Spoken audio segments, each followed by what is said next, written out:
Welcome back. Today we're looking at a strategy report focused on ONDS Holdings, ticker ONDS. Right, this is the one titled ONDS hits $9.22. My strategy for the next leg up. That's it. So, in short, it's a bullish trade setup. It takes that big, recent 18% surge. And it connects it to some pretty powerful fundamental catalysts like that Middle East demining pilot. Exactly. And the RoboTeam acquisition.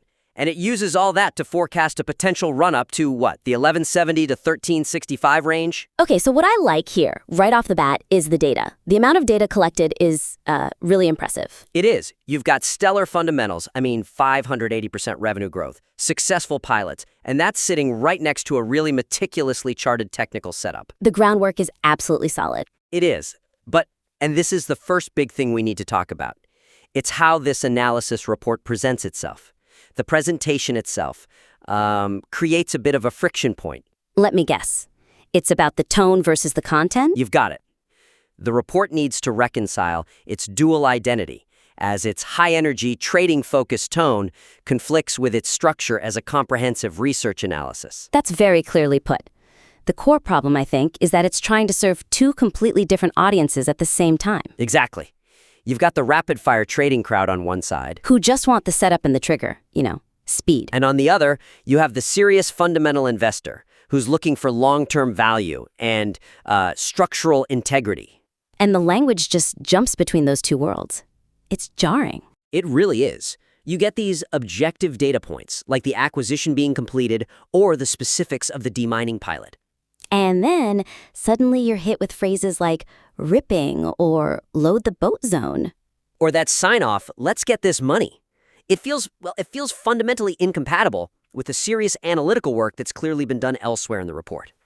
I completely agree. That inconsistency, it can really undermine the credibility of the deep fundamental research that's presented. It can.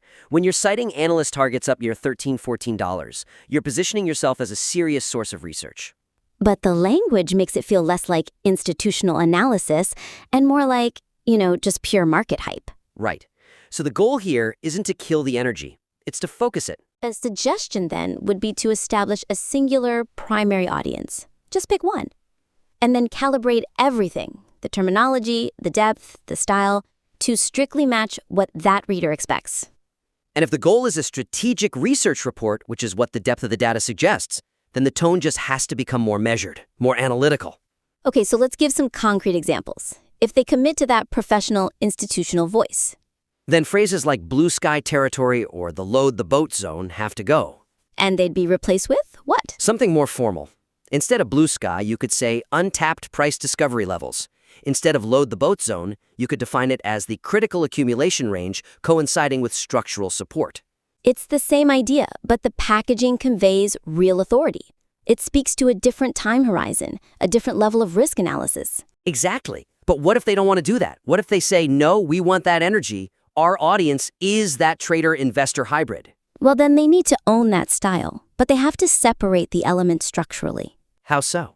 You could embrace the high-energy language, but you have to explicitly differentiate the sections.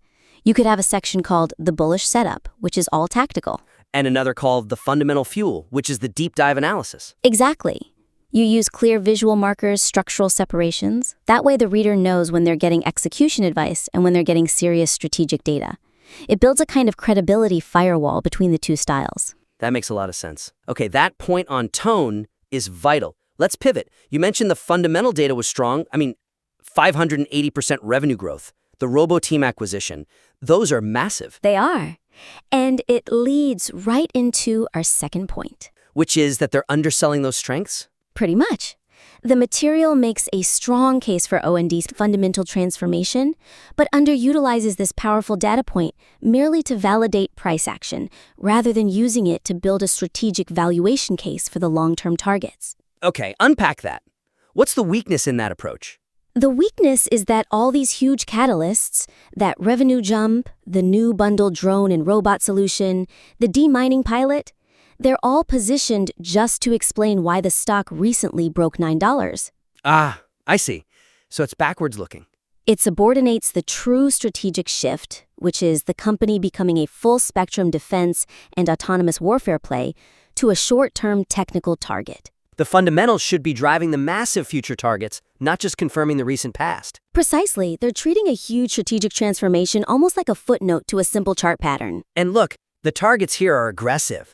To get from $9 to 13 or 14, that's a huge move. You can't justify that on technical momentum alone. No way. That requires a fundamental re-rating of what the company is actually worth. So the suggestion for improvement is to leverage this fundamental transformation to explicitly model why the company should command a higher valuation multiple. We need to see how the strategic developments connect directly to the justification for those high-end analyst price targets. You have to build the bridge. Let's get specific then. The analysis report already provides the numbers. It notes a fundamental growth trajectory that forecasts for $110 million in revenue in 2026. That is gold, and they need to use it.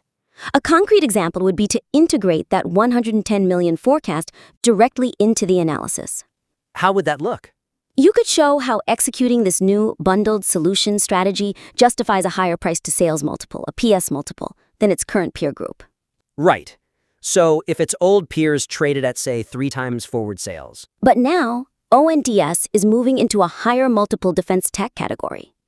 The analysis should explicitly argue that it now deserves, say, a 5 or 6 times PS multiple on that 2026 forecast. And that calculation connects the strategy directly to the financials. It grounds that $13 target in robust logic, not just optimism. And the same logic applies to the demining pilot. Don't just mention it as a success story. Quantify it. Yes. Expand on its significance.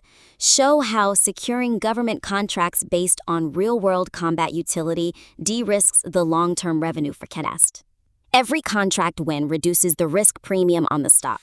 And that structural de-risking is what helps justify holding for those high analyst targets. It's not just about the chart. Exactly. It's about the business transformation. Okay, that brings us to the risk management section. I'll give credit, the analysis correctly identified the debt for equity exchange as a major factor. It did. But this is an area where the analysis could be so much deeper, especially when you're promoting such high targets. So here's our third point. While the risk management section correctly identifies a major dilution event, the analysis falls short by failing to quantify the structural impact of this debt for equity exchange. As I recall, the material says the exchange of what? About 7.6 million new shares. It says it could create temporary selling pressure. And that's the key weakness. Temporary. Right. For a comprehensive analysis, that 7.6 million share figure represents a permanent structural change to the company's financial profile. It's an increased share count. It directly impacts potential earnings per share, the whole valuation. To treat a permanent capital structure change as just a transient market event is a critical oversight.